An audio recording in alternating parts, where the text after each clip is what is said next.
Hai semua, Assalamualaikum. Kembali lagi kita di channel Mr. Tutorial. Okey, untuk video kali ini kami ingin kongsikan cara untuk daftar dan mohon bantuan bingkas RM300 sebulan selama 24 bulan berjumlah RM7,200. So, jika anda nak tahu caranya, jom tonton video ini sampai habis. Tetapi sebelum tu, jangan lupa subscribe dan tekan button loceng sebagai tanda sokongan anda kepada kami.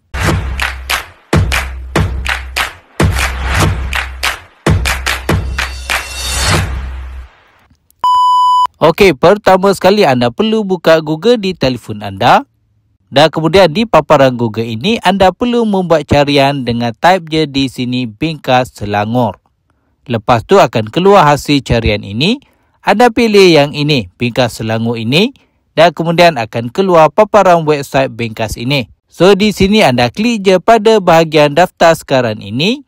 Dan kemudian akan keluar paparan login masuk ini. So, di sini sekiranya anda sudah daftar akaun Selangkah, anda boleh terus login masuk untuk mulakan permohonan bantuan bingkas anda. Tapi jika anda belum buat pendaftaran bagi akaun Selangkah ini, anda boleh klik je pada bahagian daftar akaun Selangkah baru ini. Lepas tu akan keluar paparan daftar akaun Selangkah ini. So, di sini anda perlu masukkan nombor telefon anda. Lepas tu anda klik je pada teruskan ini.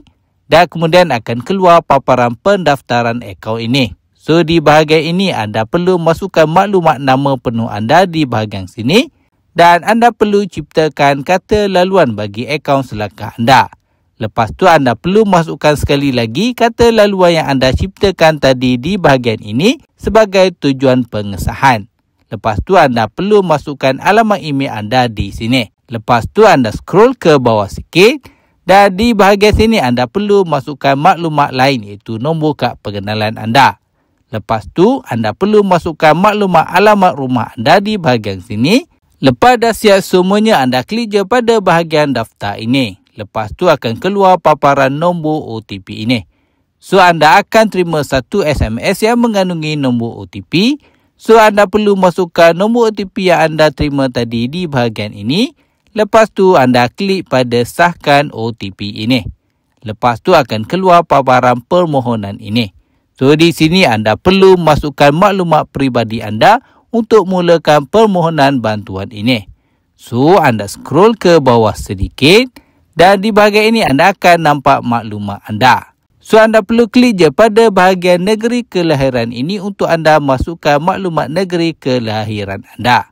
Lepas tu anda scroll ke bawah sedikit dan kemudian anda perlu masukkan maklumat butiran kediaman ini. So di bahagian sini anda perlu masukkan maklumat tempat ataupun DUN di mana anda mengundi di bahagian DUN ini. Anda klik je di sini dan anda boleh pilih tempat di mana anda mengundi. Okey. Lepas tu anda perlu masukkan maklumat tempoh anda menetap di Selangor ini. Lepas tu anda scroll ke bawah sikit. Dan kemudian di bahagian butiran penghubungan ini anda perlu masukkan alamat email anda di sini. Seterusnya anda perlu masukkan maklumat perkahwinan anda di sini. Anda klik je di bahagian status perkahwinan ini dan anda boleh pilih status perkahwinan anda di sini. Lepas tu anda perlu masukkan maklumat nombor kad pengenalan pasangan anda dan juga nama pasangan anda di bahagian sini. Lepas tu anda tik je pada kotak kecil ini sebagai perakuan yang anda telah mengemukakan maklumat yang benar. Lepas tu anda klik je pada hantar ini. Lepas tu akan keluar paparan butiran pekerjaan ini. So di sini anda perlu klik je pada bahagian jenis pekerjaan anda untuk anda pilih jenis pekerjaan anda. Lepas tu anda perlu masukkan maklumat nama majikan, maklumat nama pekerjaan dan juga maklumat nombor telefon majikan anda. Lepas tu anda scroll ke bawah sikit dan anda perlu masukkan maklumat butiran pendapatan anda bagi pendapatan bulanan anda di sini. Dan juga anda perlu masukkan maklumat pendapatan bulanan pasangan anda di bahagian sini. Okey, lepas dah siap semuanya, anda klik je pada hantar ini. Lepas tu akan keluar paparan senarai anak ini. So di bahagian sini anda perlu masukkan maklumat anda di bahagian sini. Anda klik je pada bahagian tambah anak ini. Dan kemudian akan keluar paparan tambah anak ini. So di sini anda perlu masukkan maklumat anak anda di sini.